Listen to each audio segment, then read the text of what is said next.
Welcome to our next edition of Think Green, and today we're going to be looking at the very interesting subject of green groceries. I think this is an area which impacts on all our lives. We all do it, but we had a preliminary kind of conversation with our guests a couple of days ago, and I think this is going to be very, very interesting. And I think there's plenty for us to learn and kind of take away as individuals and also as businesses, because there's certainly going to be a growing area in this particular economy. So we've got three guests today. I'd like to welcome Adarsh Varma, who's from The Economist at WSP UK. We have Tony Goshawk from Tony's Fruit Stall in the Market. Many of you may be very familiar with Tony. And we have Nick Dawson from Voices of Hope. So welcome, everybody.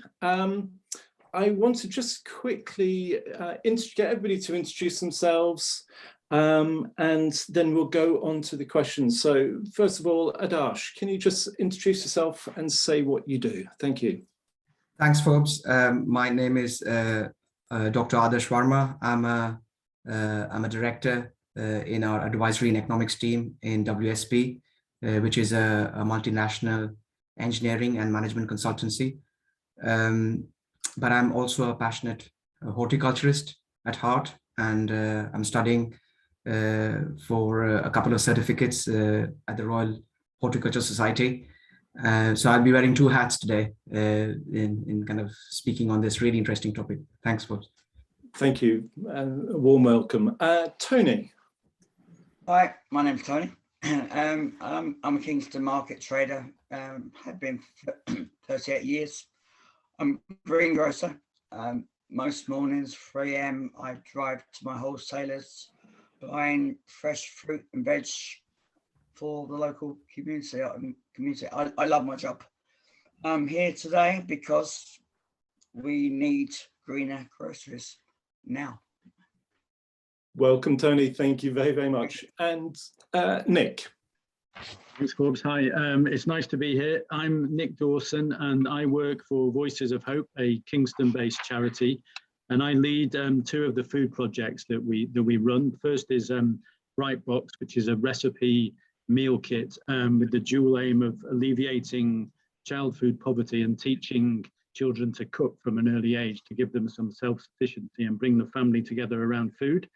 And also the Good Food Co-op, which is another local initiative. It's a Kingston-based food and veg box concept, but with a big difference. It's not for profit, and our aim is to make healthy foods accessible to everybody, and we do that by using any profits from sales of boxes to fund local families who may not normally be able to afford it, get that veg at a subsidized price. So given those two projects, obviously I'm very interested in the green grocery agenda from that perspective, because our charity is involved in it, and we're very passionate about community's role in making some of this happen in community groups, but also as an individual, as you said, because every day we're faced with decisions about what to buy and what to eat, and they're important to me, and I'm aware of how they're increasing in importance in terms of a green agenda. Thank you very, very much, Nick. Before we quickly go on, I just remind myself, Nick said that I'm a seasoned pro at this. I've just realized that maybe I'm not as seasoned as I'd like to be. Just before we kick off with this, I'd just like to say that if you do have any questions, please put them in the chat. I will try and take them on board if it's kind of appropriate into the conversation which we're going to have. There's a number of questions which we pulled together using the experience and from what other people have said to us. So we've got about 8 or 9 questions which we're all going to go through. This will last for about an hour. And I'd like to also say a big, big thank you to Joanna Rossi at Kingston Council. This is all kind of led from initiative of the Green Task Force from RBK, from the council, and the Chamber is really delighted to be a part of it. It's been a fantastic learning curve, but Joanna, a huge amount of thanks for pulling a lot of these people here together today. So the first question, which really is a very basic one, but it's actually very important, is to try and understand, what does green groceries actually mean? So can I start with Nick with this? What do you interpret as green groceries? Yeah, well, I think for me, green groceries means having that sustainability and green mindset when we think about the food we eat, the food and groceries that we buy, where we buy them from, where have they come from in turn, and just being aware of all of that, you know, the journey that our groceries have traveled. And also then think about, well, what can we do about that? What are the decisions that we can make can we grow our own food? And if we can't grow our own food, can we shop local? So just running through all of those sustainability driven questions when we're looking at the food we eat and the food we buy. And then as an actor in this sector as well locally, it's about, you know, what can our business do to make sure we're as green as we can be in the decisions we make and the things we do. So that's what it means for me. Thank you, Nick. Tony, somebody who's there on the market square working incredibly long hours. How would you define green groceries from your perspective? For me, straight away I call it greener groceries, yeah. And it's, you know, sort of like a no-brainer. It's like fresh, natural produce that we need to survive. Yeah, that we were so lucky to have the first minute we was all born. Yeah, first minute we arrived on this lovely planet. Yeah, and it really needs to be greener grocers without destroying our planet. You know? So we need to survive, eat healthy, etc., but without destroying our planet. That's why I'm here today as well, because it's just no-brainer. It's common sense. Yeah, I hate to say that I'm not sure common sense is in huge supply these days. I have to say also that I was speaking to Tony Ueber earlier. His voice from having to be working on the market this morning is not at its best. So please bear with Tony when he's croaking away a little bit, but thank you, Tony. Adarsh, from your perspective, how would you define green groceries? Yes, I would define green grocery something where we are very conscious of our living environment. We make the best use of growing our groceries close to where we live. So it's not just about buying. It's also about how you can make sure that you're taking the right decisions along with your local community to grow your own produce. You know, I think Nick and Tony have already said about the sustainability aspects, but I think for me, it's more important for us to realize that we can all do our own bit to make our groceries basket greener by literally having greener fingers.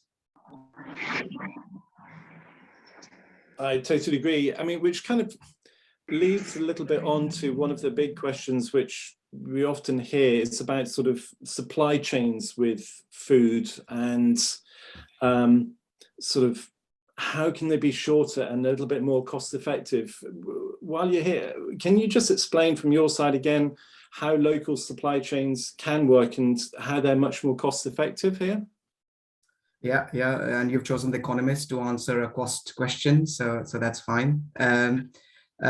Yes, so we all know, living in a big city, that most of our food comes from imports. You know, it comes from large-scale production. We have a very meat-based diet, and most of our dietary requirement comes from very complex and elaborate supply chains from halfway across the world.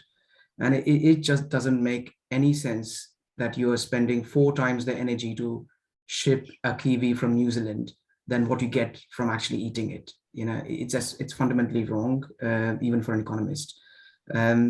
So we are noticing since COVID especially that the local supply chains, not only for the food sector, but for other industries as well, is very cost effective. And by having local supply chains, you not only have less regulatory compliance, you reduce your transport miles, you reduce the risk of damage and spoil to the agriculture. There's so many ways by which you reap the benefit, and most importantly, you're benefiting your local community, the local economy by purchasing locally. And a local supply chain also helps a lot in building a community spirit, in regeneration of an area. So if you put all these factors together and the environmental benefits, it's very easy to see how the local supply chains can actually be very competitive compared to the large scale agriculture and farming we are accustomed to. Thank you, Adarsh. Nick, you have a very interesting program called the Crop Drop, which kind of ties in a little bit with this kind of local supply chain element. Can you just elaborate on that? Yeah, well, I'd say that's actually hyper local, but the Crop Drop is an initiative which Voices of Hope is just getting off the ground, and the whole principle is that there are lots of people growing fruit and veg produce around the borough of Kingston. So what Crop Drop does is try to link surplus food from allotments and growing areas. And there's a great guy who goes and collects that and then delivers it to community groups who can use that almost immediately in meals for their own customers and members. So that's an example of a very local supply chain which is starting, which is being put to very good use. And no, hopefully that and other initiatives of that type can continue to grow to help that really very local marketplace get established. And I think, you know, community's got a big role to play in that. And in general, on the question of, you know, local supply chains, you know, it's really about reducing the distance between where a product is grown or produced and the end person that is using or consuming it. And that's, you know, that can be done, as Adarsh has already said. At the moment, the industry is dominated by the other method, which is kind of, you know, quite large scale things, which also, you know, has its role. But I think the time of local supply chains is starting to grow. And out of interest, I don't know if this is a fair question, what would you, as a kind of a mileage area, what would you consider as a local supply chain? It's a really good question, actually. And obviously our Good Food Co-op project, we use spray-free seasonal veg. And so for us, local is as local as it can be, but it does go to the UK. You know, we at the moment, produce is grown around the UK. So we'd consider UK still to be local, but the more local, the better. And then in terms of our own distribution footprint, we have the same questions about how far we go. So at the moment, we're going to Kingston and Richmond postcodes, and would need to then think carefully before we extend beyond that. Yeah, no, I completely agree.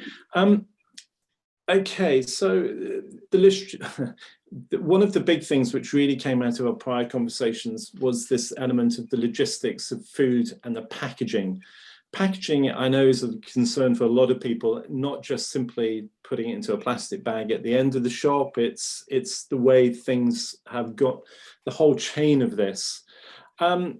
Tony, before your voice completely croaks out, can you share your knowledge on this and how it's improving? I know that you are a real advocate of literally just grabbing, as you gave me the other day, your apples straight without any kind of wrapping on it. Can you explain a wee bit on this? For me, it's not really improving. Yeah, I can see the problem. I can see the problem on a daily basis. Yeah. After 38 years of trading on the market, I can see the problem. I personally, every single day I buy all of my produce. It's not in plastic. Yeah. So when I display my produce for my customers, they can't buy in plastic at all, you know, because it's not in plastic. I can't buy in plastic. They can't buy in plastic. So for me, it's fairly simple. You know, that's the route we need to look at, and go by like it was years ago. Yeah. When you were young, when I was young, yeah, a long time ago. But yeah, nothing was covered in plastic. So eventually, if there's no plastic for customers to buy the produce in, then they won't be able to buy it in plastic. And that's sorry. Thank you, Tony. Adarsh, I mean, you were saying the other day that you've been learning a lot from your horticultural course on this. Absolutely. I think if you bring plastic close to fresh produce, you are affecting their flavor, their taste, and it just doesn't taste the same. And also the more kind of plastic you use and the longer the produce stays in packaging, you're affecting the nutrient value as well. So I think it just boils down to the point that the more closer the food is to your fork, the better it is for the producers and the consumers as well. So the shorter the supply chain, the better it is it's a win-win situation for everyone. The environmental impact is low, the costs are low, the waste is low, and you get really fresh produce, which even you can encourage children to enjoy green veggies. In my experience, personal experience with my daughter. I also think it's linked to the previous question when you were asking about how local supply chains work. I think the logistics of moving locally is so different internationally. You have no idea how complex the logistics sector is when you have to ship produce from halfway across the world compared to just 25 miles down the road, and that can have a big impact on the cost of the whole process. I also think that when it's locally produced, you have local supply chain, you're creating a more resilient community to deal with any shocks in the future. We cannot get away from large scale farming and food, but at least we will meet a certain level of our own demand locally. And I think that balance needs to be addressed a bit right now. We were talking, and I don't know if this is fair to ask you, as we were talking on this, about even the nature of having plastic and the gas which is used to shrink it. I think Joanna mentioned this before, but actually the process of the gas and the shrinking does discernibly change the texture and the nature of the food itself. Exactly. Yeah. I think all the artificial, the refrigeration, the gas, the plastic, all that affects the quality of the food. But I think the logistics sector is taking a lot of steps to improve the transportation of food. Technology is playing a big role in ensuring the distances are shorter, the time the product and the crop spends on transit is shorter, and sometimes it's used. The technology is used to harvest the crop at the right time so that it can mature in the transit period, so that it reaches the customer in the most appropriate stage. So we have lots to kind of look forward to as well, because logistics is greatly responding to this challenge based on technology. Thank you. Nick, are you seeing from your customers and how people are reacting that this is improving and is changing a little bit? I would, yes, is the simple answer. I think I would say that it is improving, albeit slowly. And I think, again, the customers who are buying a fruit and veg box are maybe more inclined to think through this anyway. But the questions we get asked most, the compliments we get are, it's great that there's no plastic in your boxes, that everything just comes loose. And then the other question is all around recycling boxes and how do we do that. So if anybody's got any ideas about how to do a fruit and veg box concept without a box or some kind of carrier, I'm all ears on that, because so people are, I think, more and more sensitive. I would say we are seeing in the supermarkets more, loose fruit and veg now in general. So I do think it is changing slowly, and it will only change because customers demand it, I think. And so we've all got a role to play in that. As I say, with my other hat of on as Brightbox and kind of managing the purchasing for that project, we buy a lot of produce every week to feed the kind of 1,200 people every week, and so that's a lot of fruit and veg and other ingredients. And when looking at that, we do look at the trade-offs between packaging, the amount of packaging, the ease of buying, the cost of buying, and we think very seriously about those decisions now as well. We'll do our best to go with the packaging-free items where we can. I was mentioned the other day that I still find it astonishing that I can remember visiting my sister in Australia about 15 years ago, 20 years ago, and I was always astonished at how even at supermarkets they just had brown paper bags that you put your food in. They wouldn't contemplate a plastic bag or anything else. So I think we're gradually getting the idea that you bring your own bag, so you are reducing that. And I don't know if Tony still has his new range of bags, which you are going to be launching on your audience, Tony. I don't know if you've got one of those at hand, but Tony's certainly trying to lead the way to encourage people to really kind of come prepared for their shop. Oh, are you talking about my cloth bags? Yeah? Yes. 1 second. Oh, I did actually put them away.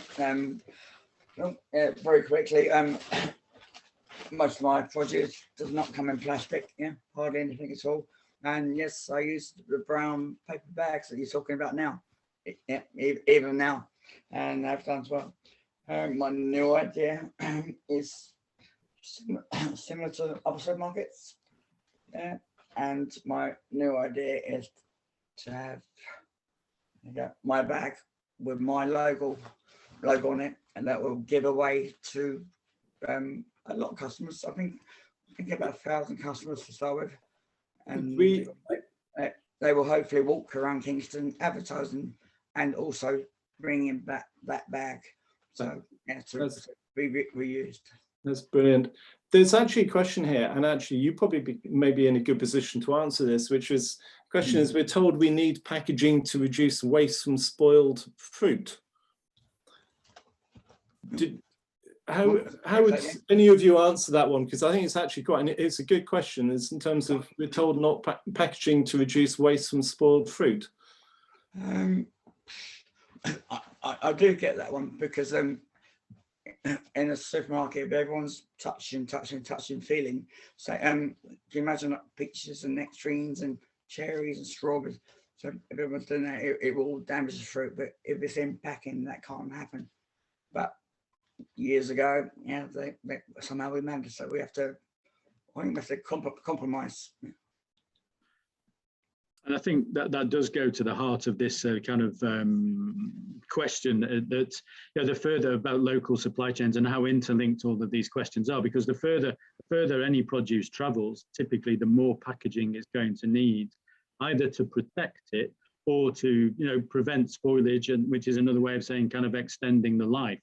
And so I think there is obviously some truth that the packaging can do that, but it's also an argument to consume and buy locally, because the less distance your fruit is traveling or your vegetables, the less likely they are to need protective packaging for either of those reasons.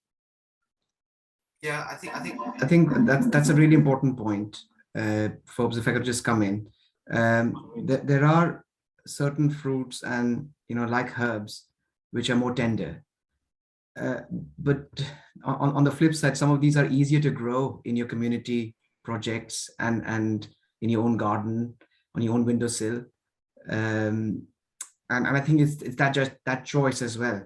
Can you grow strawberries in your own garden because they get spoiled very easily?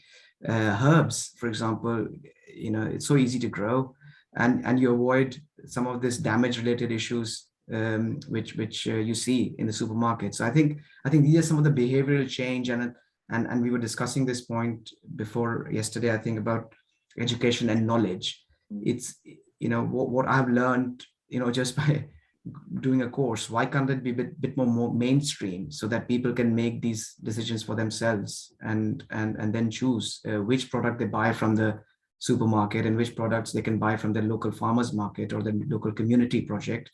And there are some really good examples all over the world where we are seeing so many local projects in schools, in our churches, in our parks. Urban farming is growing, and a lot of it is because of communities and local businesses, not because of the big brands.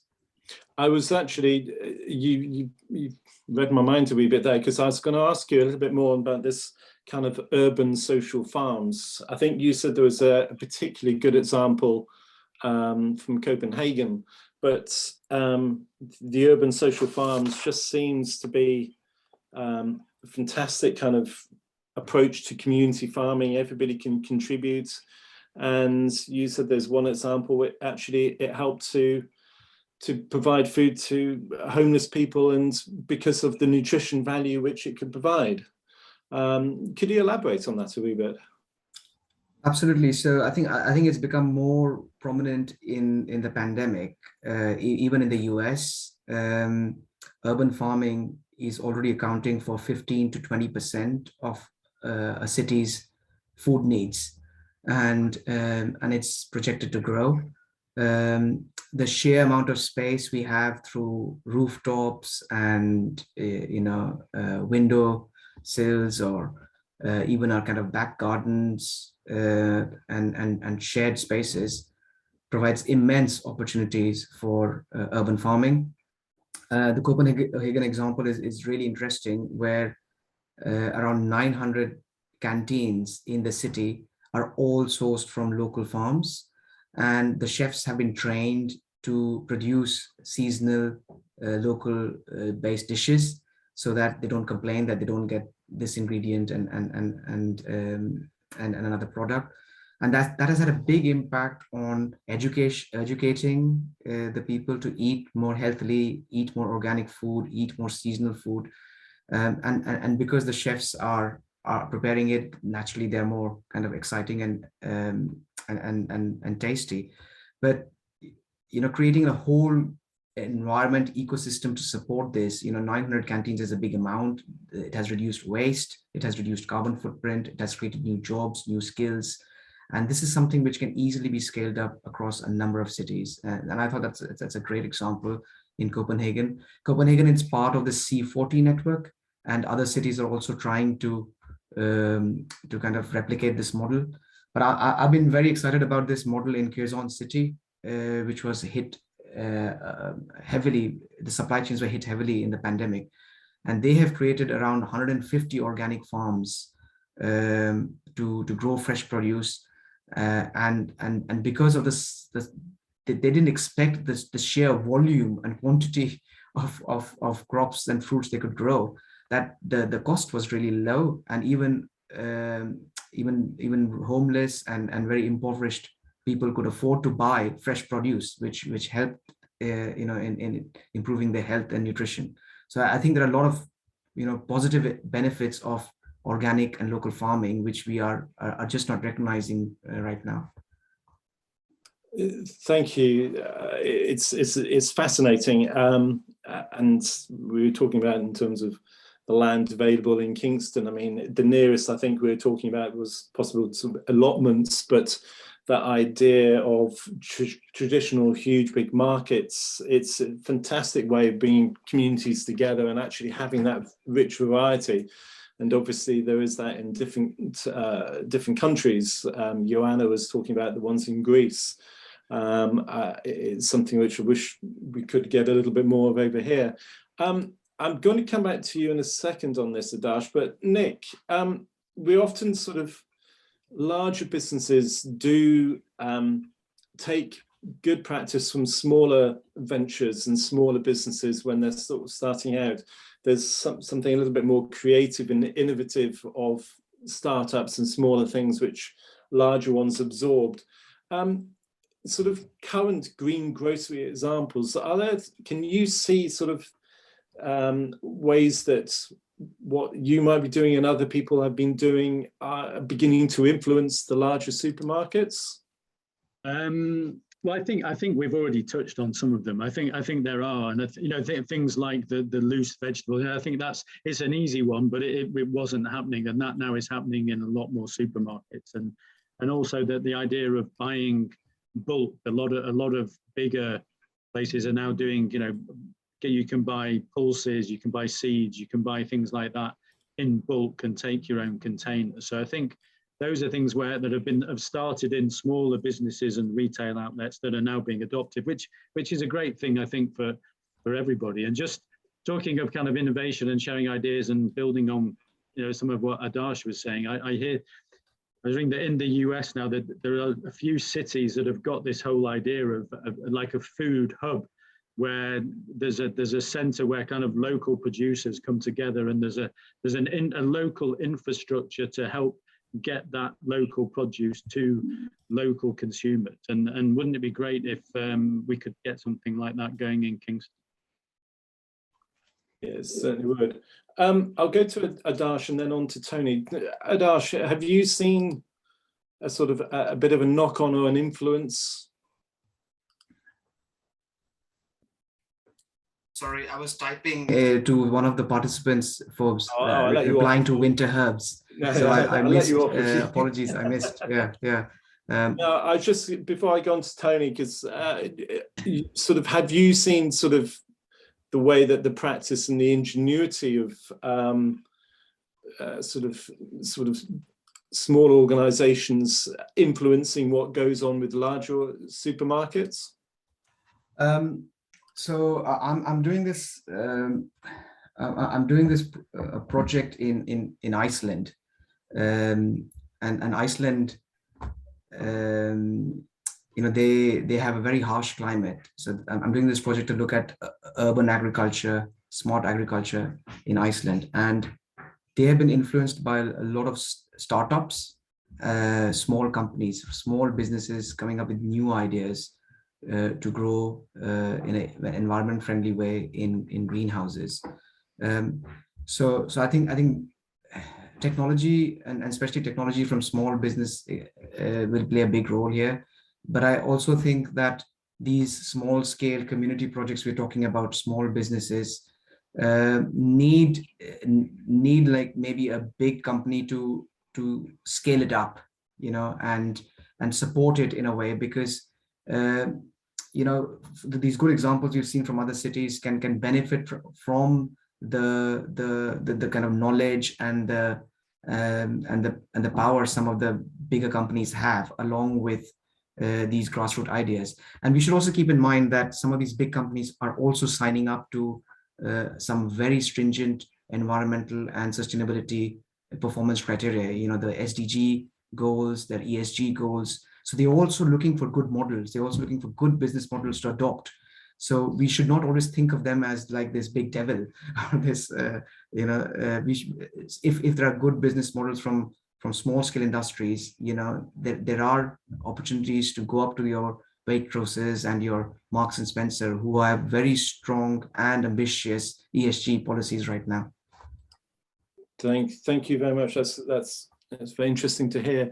Tony, I'm going to move on to the next bit, because you see people day in, day out. Is just sort of how important do you think local produce is to the consumer? What are the real benefits? We're going to talk a little bit about education, but you told a really nice story yesterday about sort of your children and sort of fussy with what they eat. But to your local consumers, when they come to you, do you sense that this is even more important now as we've come out of this awful pandemic in terms of locally sourced produce? Oh, very quickly, one for Adarsh. Yeah, he loves his herbs, and growing your own herbs is simple and easy. I sell herbs still growing in soil. Yeah, so instead of taking them home in a plastic packet and then not lasting very long, my customers take the herbs home, put them in water in the soil, and they keep growing and they last, and some of them are ready. You clearly like herbs. Yeah, definitely important for the local community.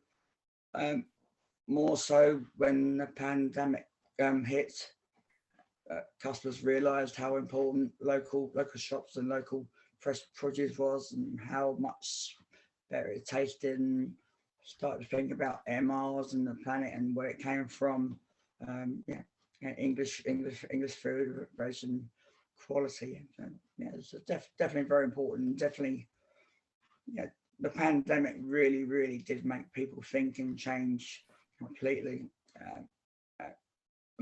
My idea is, if smaller businesses take control of this and keep this going, then bigger business will see us doing well, getting things right for the environment, and they will have no choice but to follow our example, because that's what the local community and customers want, hopefully. Sorry about my voice. So I was on mute for a second as usual. Nick, do your local consumers and the people who buy your product, the boxes, that they kind of, have you seen a change in their sort of behaviour and their needs for this? Well, I think this whole idea of buying local, as Tony said, and I think it has grown during the pandemic, and I think it's been accelerated by the pandemic, and it's been growing for a while. And certainly people enjoy the fact that they're buying locally, and also that we have the added benefit they can help somebody locally as well. But I think they do like to know that they're buying locally. They like to know that the produce is not coming too far, and that it's being packed in Kingston and then in our case delivered or picked up by them. So having that local contact, I think, is key with the traders. We do it as well with the, in our bright boxes, we like to buy from local independents as well as supermarkets. Everybody has a role to play in that, but if you can do that, you build up those local relations, and then the benefit stays within the community. I think that's becoming even more important, but we shouldn't, there are trade-offs to be made in terms of price and variety. I think seasonality is as important as local. I think, as Adar said, is if we've actually been spoiled by having access to everything all year round, rather than enjoying some of the produce locally, which at its seasonal best, and that's something which will take a while to change. And at the moment, unfortunately, I don't always think it is as cost effective to eat healthily, eat local, and so it's getting better. And I think we're all contributing to try and help move that cause along. But those are the real trade-offs people have to be made between local and not local, if you like. Yeah. Just going slightly sideways a little bit here, but we talked about Brexit, and so many businesses in different sectors, certainly in hospitality when it comes to staff, have been hit by Brexit. Tony and Adarsh, do you think that, I sense that possibly the green groceries, that sector, has actually, I'm not saying it's benefiting from it, but maybe actually it's realigned the values of actually sourcing and using local businesses, and possibly the red tape and a lot of other problems which Brexit has brought on. Maybe actually this could swing in the balance for locally sourced and locally provided groceries. Tony, I know that you said that 30% of your food is entirely sourced from the UK, but have you seen a demonstrative effect from Brexit? Before Brexit happened, actually, we talked about Brexit for years and years and years, and it was like, that's what everyone talks about. But before that happened, my customers asked me on numerous occasions, would Brexit affect you? Would it affect the prices? Would it affect the quality? And I actually said, I think at the start it may do, but eventually it won't. And the reason I said that, because we order pre-order our produce from Spain, Italy, the European companies in advance. The farmers grow in advance. The farmers need us for it as well. So if it doesn't come to us and they don't make any money, then that's a big problem. And you're talking, but for me, you're talking like fresh, perishable produce. Yeah, so it can't be held up like other countries. So for me, at the beginning, there was a problem, but the biggest problem was not the produce coming through. It was the pickers. So Brexit really did cause a big problem with the pickers, because we have pickers from abroad, and the same as everyone else. And then COVID, everyone got ill as well. But eventually that leveled out. So not a big problem. So. That's very interesting to hear. Adarsh, from your side as the economist, what's your view on that? So we are working with a lot of local authorities and LEPs, local economic partnerships in the UK, and there's a fundamental shift towards supporting local businesses. There are more grants and business support loans, especially for SMEs. And that's attributed to COVID and Brexit. So we definitely seeing that there is market opportunities to produce more locally, and businesses in general, not just in the food sector, but in businesses in general, to operate more locally. So that's one impact of Brexit. I can clearly say. The other impact of Brexit is that we are no longer going to receive the subsidies from the Common Agricultural Policy from Brussels, which means that our farmers cannot just use the land for just for safeguarding or heritage value. They're looking to use the land more productively, and sustainable agriculture, rewilding, and other forms of nature-based solutions are becoming increasingly popular. So I think those two impacts could have a really good, substantial benefit on local food production, and also in educating the local community and schools to produce and consume more locally. And actually, you just reminded me that actually, when we were sort of looking at the definition of green groceries, you did point out that this is actually very non-meat related. This is everything to do with vegetables and fruits rather than anything to do with the meat element of our diets, which kind of segues quite nicely into a really important part of this whole kind of conversation, which is one part is about obviously the business element to it, but it's the education to this. And I think all of you, and particularly Tony, were very so sort of adamant and so enthused about sort of education with green groceries. Nick, can I start with your view in terms of education and how this is, how we inform people without sort of bashing them over the head necessarily on this? Yeah, well, and I think, I mean, for me, education is key, I think, for everybody, but particularly, and I think one of the questions is, where do you start? And I think as we discussed today, starting as young as you can is important in terms of, so the more that kids are learning about food, the more that they're growing food in school, the more that they're exposed to the, if you like, the raw ingredients, I think the better. And the more that they're, talk about diet and, the balance between meat and vegetables, I think all that is key if we're going to lead to long-term change. I mean, that's kind of at the heart of, one of the projects we do. It's about teaching kids to have that connection with food from an early age, so that hopefully they can make better informed decisions for themselves, and maybe moved away from more processed food to more natural food, because I think that's that's at the heart of all of this. If we're eating more natural food, that in itself is a massive environmental and sustainability benefit. And so I think education is key. And I think kids are great. You know, kids can teach us as well, though, because they ask the straight questions about why is that in a plastic bag? Why is that? And so they often point out some of the obvious things that we've been doing for a long time, which don't make any sense anymore. So yeah, education for me is key, and anywhere we can do it. You know, we'd love to be doing cooking classes in the community. Any way you can to use either to grow things, to cook things from scratch is fantastic. Brilliant, brilliant.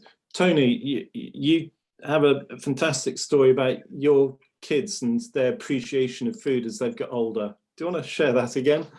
Yeah, throughout this whole meeting, everyone's been beating me and saying exactly how I feel. So well done, guys, all of you. I'm a greengrocer, yeah, and bringing fruit and veg home for your children and they won't eat it is like, well, annoying, yeah. So from the start, I decided I'm going to get them to grow their own veg, yeah, to grow it, to watch it grow, to water it, to feed it, like from the seed, and eventually pick it as well, yeah, and understand it as well, and then eventually cook it and eat it as well, and it worked. And as I said, I have 6 children, yeah, and all of my children love fruit and veg. They love fresh fruit and veg. They can tell the difference between the fresh and not so fresh, and what's been packed in gas, etc. as well. 2 of my children are vegans. It works. So for me, education should start at school. It should be a part of lessons like maths and English, etc. And if it was, and if children grew their own veg, watched it grow, understood it, and then learn about vitamin C and how good it is for you, how healthy it is for you, and then eventually cooked it and tasted it and grew it themselves, then eventually this whole problem about children not eating healthily and getting obese and packaging and all sorts would sort itself out. So yeah, definitely. I have many children that come to me, to my stall, groups and families and whatever, and they come to my stall. I entertain them. Yeah, I can show you one day, and they all try fruit and veg, and they go home and they cook it, and they send me the recipes and the pictures of the example, and their parents come back to me and thank me for helping their children to eat fruit and veg, and also then I have new customers as well. So it works. For me, it's a no-brainer. Start when they're very, very young, yeah, and teach them. Like I said, kids are not stupid. They learn quickly when they're young, and they will get it. And if they taste good, healthy fruit and veg when they're very young, they will want good, healthy fruit and veg until they're old. So. No, very, very well said there, Tony. And that younger generation, it will kick us up the backside to make these changes and to adapt and to learn and to make the changes. One tiny example. I sell an orange called Seville orange. Customers turn it into marmalade. Yeah, you can buy it from the supermarket, but basically people made it themselves. When I started 38 years ago, I used to sell so many, but every year it's got smaller and smaller and smaller. It's because it's not been passed on to youngsters. So that's an idea about cooking food. So that's why children are eating faster foods, quicker foods, or whatever. It is about education. Sorry, stop. No, thanks, Tony. Just moving on, conscious of the time, this seems to always go by so quickly, which shows us so much interest and content, sort of the value of what you're adding with this. Adarsh, in terms of business opportunities in this sector, it really is beginning to strike to me is that through the education, looking at our diets, that in itself is, without sounding cynical, creates new business opportunities. People can think there is an area here where we can really deliver and actually to put together a great package. Nick has seen that opportunity. So can you expand on sort of this new business opportunities? Because I feel as if there's actually a very clear area of an audience. This is what they are looking for. This is what they're needing. And as you said, the grassroots, the startups are the best at being flexible and sort of meeting these needs. From your perspective, how do you see this? Yeah, I think I couldn't agree more with Nick and Tony when they were talking about the points on education. But I also think food is so personal that you don't want to badger them, like you said, Forbes. You don't want to badger people to do something. You can't have this, big brother type of approach.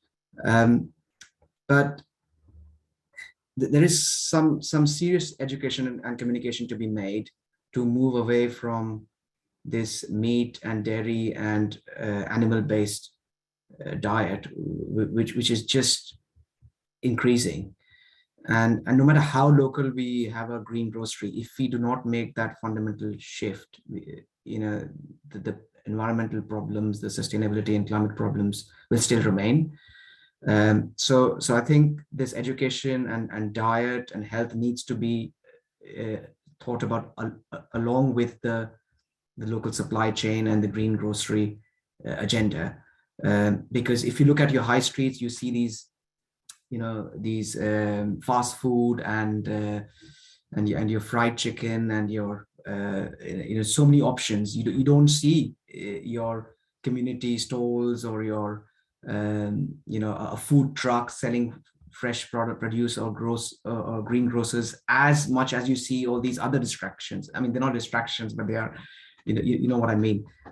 So I think this is where I feel there are new business opportunities where we change our community, look and feel, and our high street to adopt and appreciate more greener shops, more fresh produce shops, more small scale, accessible and affordable. I think there was a question about local. How important is local produce to a consumer? You asked that question. We could, if you have time, we could run a poll and see how many people here shop locally, because it's not easily accessible to most of us. Like Tony's shop, it's very few and far. It's easy to go to a Waitrose or a Co-op than to a fresh food producer. So I think it's about creating these new business opportunities where you do not have to pay extra or a premium to enjoy fresh produce, because right now it's cheaper for most people to buy meat either in a supermarket or from these fast food places than buying fresh produce. Yes, I mean, it is one area that we've not actually specifically looked at, is this element of cost of local produce. Maybe we have a minute or two. Tony, how would you, if an outside person sort of said, oh, fresh food, it's all too expensive and anything else, how would you counter that argument that getting fresh groceries is too expensive? Firstly, I do the supermarket thing. If you go to the supermarket, everything is under one roof. Everything is cheaper, free parking, easy to get to, and yeah, everything. Supermarkets. So it's just easy. It's easy. It's too easy. If you came to Kingston to me, parking is a nightmare, and etc. But at the end of the day, the produce is nicer, it's fresher, and it's expensive. But having said that, like I said, I've been doing this for 38 years. And for 38 years, people have said, how do you compete with the supermarkets? Supermarkets have a thing called loss leaders. The big one is bananas. bananas, they sell bananas at a loss. Well, they say they do, but they don't. But 38p a kilo, 37, and they compete with each other. It's like a price war. It's a loss leader, and that's lots of other things as well.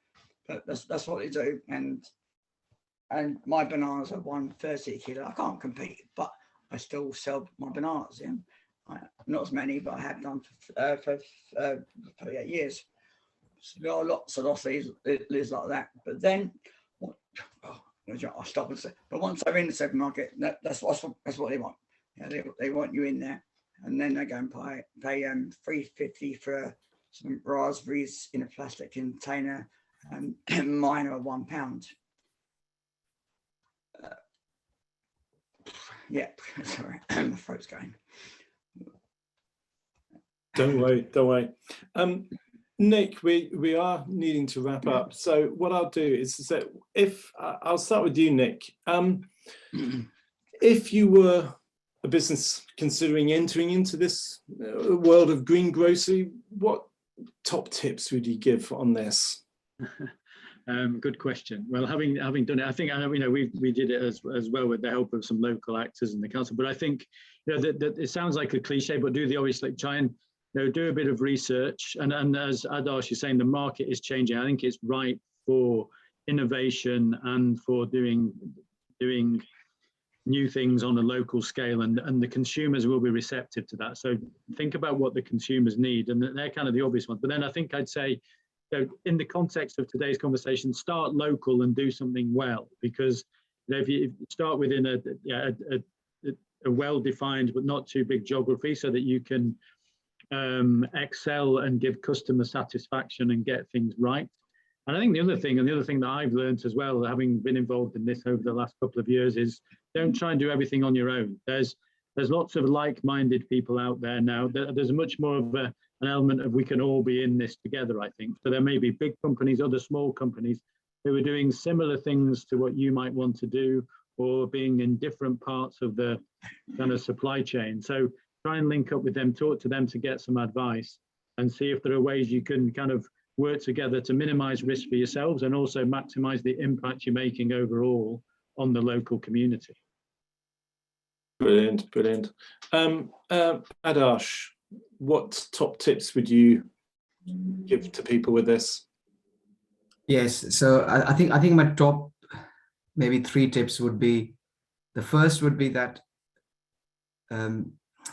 because this sector is traditionally thought about, not for younger companies or younger people, is to create the opportunities for younger people, and that is through technology, and that is technology in growing, technology in reaching the market, and in communicating and education as well. So I think adopt technology if you want to get into this space as early as possible, and you'll be surprised how it'll be your partner rather than a barrier. I think that's the first one. Second is, anyone trying to get into this business, I would recommend that they work, like Nick was saying, they work collaboratively. This is a sector where you'll reap a lot of benefits if you build a network of partners, build a network of suppliers, and again, technology can help you do that. So yeah, you should. I agree with Nick. And the third tip I would give any businesses is to think about this as fun, because this is a sector which is going to only give a lot of joy. You're feeding people, you are growing stuff on your own. It's so amazing to see things growing in your windowsill, which you can give your children and eat on your own. So this is a sector where you can enjoy and have lots of fun and give back to your society and your community. So you have to have that spirit in you if you want to get into this, in my view. Yeah. Thank you, Adarsh. And spirit and having fun. Tony, I think you'll probably echo all of that, wouldn't you? Yeah, I've got one more thing to say. Okay, okay. Ready for this? I'm a market trader now. I shout and scream about my produce, and we have banter, etc. Yeah. we quite regularly shout, we used to shout as saying that sort of sums up this whole meeting, yeah, and I'll let you guys work out, yeah. Okay. I will quite often shout out, we lead, others will follow, yeah. You've tried the best, forget the rest. Okay, as a market, it's a market, same thing, shouting. Yeah, so you're not hearing us say it, but for me, that sort of sums it up if you analyze that. Okay, thank you. Brilliant, Tony. Thank you. And that is it. We've had our hour up. I hope you found that really informative. I thoroughly enjoy these. I learn so much from our guests when we do these conversations, and I think we are blessed with people like Tony and Nick and Darsh, who are so enthusiastic in this sector. So I want to say thank you to Nick, to Tony, to Adarsh, to Joanna again at RBK for really kind of pushing this forward. And I did notice on the chat from Joanna that if you do have thoughts about, I really want to learn more about XYZ, please get in contact with Joanna Rossi or myself, Forbes at the Kingston Chamber. We'd be delighted to listen and see where we go with this journey. It is to inform people. It is a little bit of educating, to sharing ideas, but it's also about business. There are areas in this new kind of green economy as we come forward. All of these webinars are just trying to break this subject down so you can think, actually, I do understand it. It's not as daunting as this. So we can all take little individual steps to actually make a difference, to be a lot more sustainable.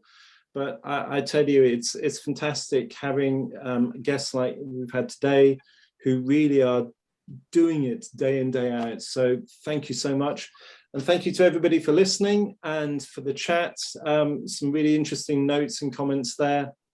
And one final thing, it's just scrolled up that I think Joanna mentioned that the first Tolworth market will reopen on the 6th of March. Thank you for putting that in, Joanna. Thank you all, look after yourselves, and we shall speak very soon. Thank you very much.